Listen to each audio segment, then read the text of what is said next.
Got a note from a listener that said she was really thankful for something that I'd written. I was really glad to hear that. I'd forgotten I'd written this, and it was 5 things I want my daughter to look for in a man.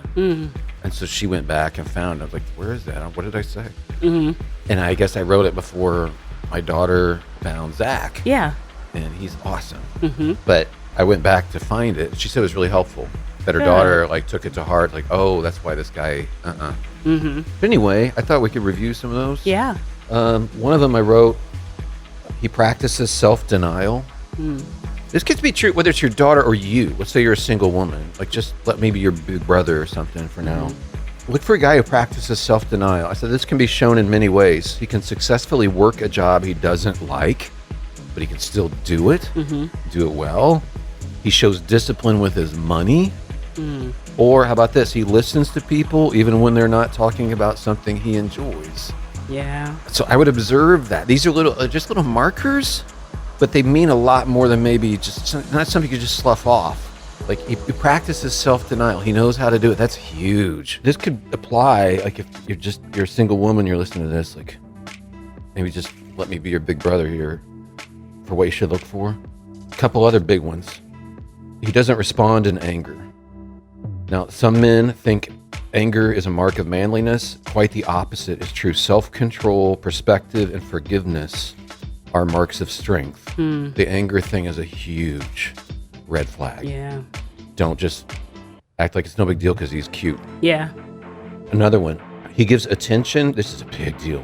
He gives attention, respect, and kindness to non-attractive females. Ooh. Attention, respect, and kindness to non-attractive females. This is a very important related question. How does he treat people who can do nothing for him? If he tends to ignore them or mock them, you're very possibly dealing with a narcissist. Wow. Run away now. We're talking about this little list I drew up. Here's one. He takes responsibility. This is huge. It should be obvious, but unfortunately, we get blinded, right? Yeah. But this is what I wanted my daughter to look for, man. She found a great one. But I said he takes responsibility. He's not an excuses guy. He doesn't run away from his own mistakes. He doesn't see himself as a victim. This, to me, is the essence of masculinity, taking responsibility. There's a word for a man who won't take responsibility, and that word is child. That's not who you want. Somebody who doesn't take responsibility.